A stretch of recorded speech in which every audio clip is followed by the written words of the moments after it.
सती माँ धनवान है और पार्वती मैया गुणवान है।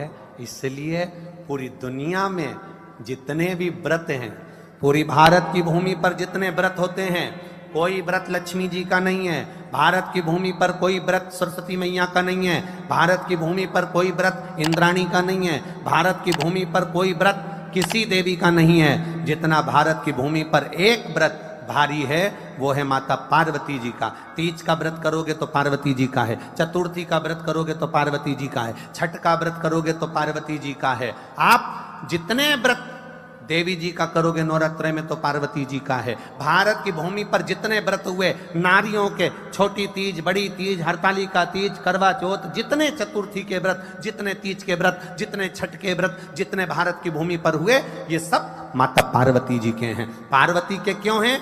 क्योंकि धनवान और गुणवान में अंतर है। माँ पार्वती गुणवान है, इसलिए माताएं उनके व्रत कर कर अपने अंदर भी वो गुण उत्पन्न करना चाहती हैं कि हम भी ऐसा तप करें, हम भी ऐसी साधना करें। हे माता पार्वती, जैसे आपका अखंड सौभाग्य है, हे माँ जगत जननी, हमारा भी मांग में अखंड सौभाग्य रहे। जैसे आपके चूड़े अमर हैं, हे माँ हमारे हाथ में भी चूड़े अमर हो। हे माँ जैसे आपके भाल की बिंदी अमर है, माँ मेरे भाल की बिंदी भी अमर हो। हे माँ जैसे आपके नैनों का सुरमा, बालों का गजरा अमर है, हे माता पार्वती हमारे भी नैनों का सुरमा और बालों का गजरा अमर कर देना। बस इतनी सी कृपा नारी माता पार्वती से मांगा करती है, माँ पार्वती से चाहती है। सूचक वस्तुओं का जो दान करता है वो जीवन में कभी विधवा नहीं होता। महाराज वो 8 वस्तुएं बताई हैं। पहला कुमकुम, दूसरा पुष्प, चाहे लाल हो, चाहे सफेद हो, चाहे पीला हो, पुष्प कोई भी हो।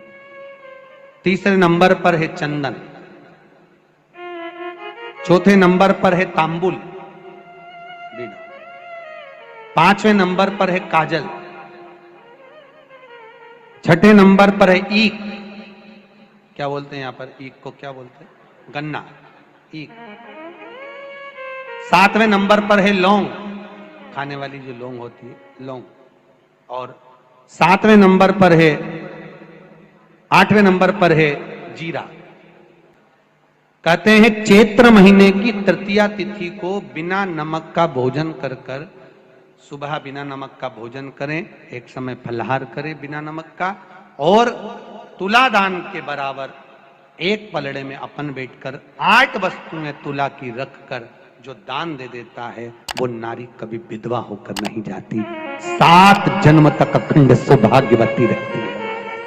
अखंड सौभाग्य कार्य करेंगे तो भी सौभाग्य की सामग्री देंगी। सौभाग्य की सामग्री का दान क्यों किया जाता है? सौभाग्य सूचक वस्तुओं का दान क्यों किया जाए? सौभाग्य की वस्तुएं क्यों प्रदान करी जाती है, क्यों दी जाती है? उसका कारण क्या है?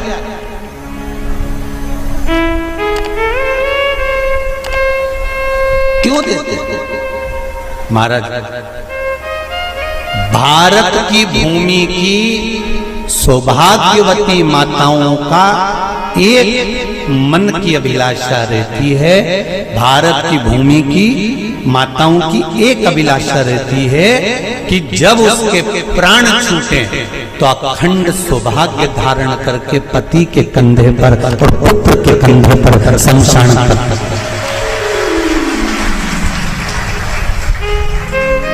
ये भारत की भूमि की माताओं की सोच, उनके मन का संकल्प, उनके मन का भाव। और विदेश की माताओं का क्या संकल्प होता है? महाराज भारत का एक संत विदेश गया और भारत के संत जब विदेश गए तो वहां पर एक मां, एक स्त्री पति की कब्र के पास में बैठकर पंखा कर रही थी। भारत के संत को बड़ा दुख हुआ, देखो हमारे यहाँ की माताएं तो पति के साथ सती हो जाती हैं, हमारे भारत की भूमि की माताएं तो पति के साथ सती हो जाती हैं, पर ये तो विदेश की माताएं तो भारत की माता से भी बढ़कर है कि पति मर गया, कब्र के अंदर है, तो भी पंखा कर रही हैं। ये तो इनसे भी बड़ी है, भारत की माता से भी बड़ी ये विदेश की माता। तो भारत के संत से रहा नहीं गया और भारत के संत ने जाकर पूछ लिया विदेश की माता से, माँ जी एक बात बताओ, हमारे यहाँ पति के साथ पत्नी सती हो जाती है, वो प्रथम गिनती में आती है, पर तुम तो उससे भी बड़ी हो कि पति मर गया उसके बाद भी उसकी कब्र को पंखा कर रही हो। इतने में विदेश की माता ने कहा, मैं पति को पंखा नहीं कर रही, हमारे यहाँ नियम है जब तक पति की कब्र नहीं सूख जाए हम दूसरी शादी नहीं कर सकते, इसलिए पंखे से सुखा रहा।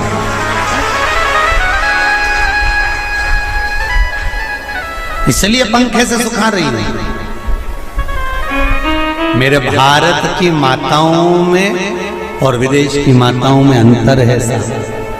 मेरे भारत की माताएं अखंड सौभाग्य की वस्तुएं धारण कर अपने आप को गौरवान्वितता महसूस करती हैं और विदेश की माताएं ये सब वस्तुएं उतार कर गौरवान्वितता महसूस करती हैं।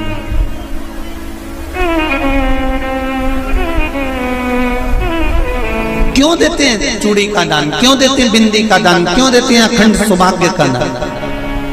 किस महाराज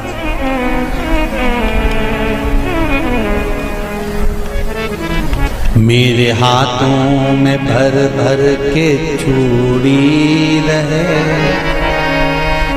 मेरे हाथों में भर भर के चूड़ी, और मैया कोई कामना मेरे मस्तक पे चमकती चूनर रहे, मेरे मस्तक पे चमकती चूनर रहे, और मैया कोई कामना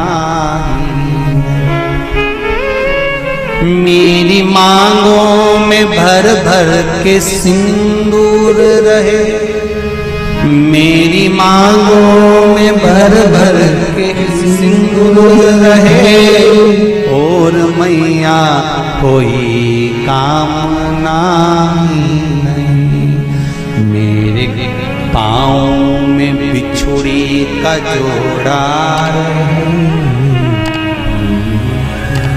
एक बिछुड़ी नहीं, कितनी?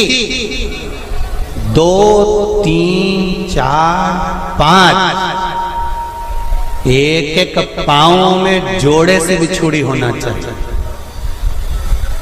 केवल एक नहीं, सिंगल नहीं। वो तो आजकल का फैशन हो गया महाराज, जो केवल एक बिछुड़ी धारण कर लो उसी में फैशन दिखे। श्रावण की शिव महापुराण की कथा कहती है जब बेटी को विदा करा जाता है और पहली बार बेटी के पांव में जब बिछुड़ी डाली जाती है तो वो बिछुड़ी भी अलग अलग नहीं होती, उस बिछुड़ी के जोड़ को चेन से एक दूसरे से बंधा हुआ होता। बोला सही है कि गलत? जितने आस्था चैनल पर कथा सुन रहे हैं, जितने फेसबुक पर सुन रहे हैं, यूट्यूब पर सुन रहे हैं, सुन लेना कि मेरे भारत की माताओं का जब पाणी ग्रहण संस्कार किसी बेटी का होता है, उसके पांव में जब पहली बार बिछुड़ा पिनाया जाता है, बिछुड़ी पिनाई जाती है, तो वो बिछुड़ी भी एक दूसरे से बंधी हुई होती है, चेन से बंधी हुई होती है। उसको अलग अलग वाली बिछुड़ी शादी के मंडप में नहीं पिनाई जाती। क्यों? जैसे ये बिछुड़ी एक दूसरे से पांव में बंधी हुई है, तुम्हारी जिंदगी अंतिम श्वास तक ऐसी ही बंधी रहे, यही बनना चाहिए। वो तो अब माताओं ने थोड़ा सा फैशन चेंज कर दिया, अब पांव में ज्यादा बिछुड़ी नहीं पहनती, गड़ती है, चुभती है, एक बिछुड़ी धारण है। महाराज पर नहीं, बिछुड़ी भी 2 हो, जोड़े से। हमारी माताएं, भारत की भूमि की जो माताएं हैं, ये चूड़ी भी हाथ में पहनती है तो जोड़े से पहनती है, बोलो जैसा सही है कि गलत है। एक अकेली चूड़ी माताएं हाथ में धारण नहीं करती हैं। अगर भारत की भूमि की संस्कारित माताएं हैं और भारत की भूमि की सभ्यता और संस्कृति को जानती है तो अकेली चूड़ी नहीं, जोड़े की चूड़ी पहनेगी, 2 चूड़ा डालेगी, 4 डालेगी, 12 डालेगी, पर सिंगल नहीं, अकेले। और सरल भाषा में समझ लो, हमारे यहां ठेले पर लेने जाओ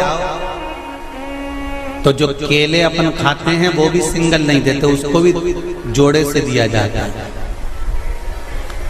2 दूं की, 12 दूं की, आधी दर्जन दूं की 1 दर्जन। अब अंदाजा लगाइए, हमारे यहां देने का भी एक भाव है। श्रावण के महीने की शिव महापुराण की कथा, जिसका नाम है श्रावण शिव महापुराण की कथा, ये कहती है कि पार्वती जी ने और गंगा जी ने ये चतुर्मास में जितना सौभाग्य का दान दिया है, उनके बराबर दुनिया का कोई व्यक्ति इतना सौभाग्य का दान नहीं दे सकता जो माता गंगा और पार्वती दोनों दान दे रहे हैं।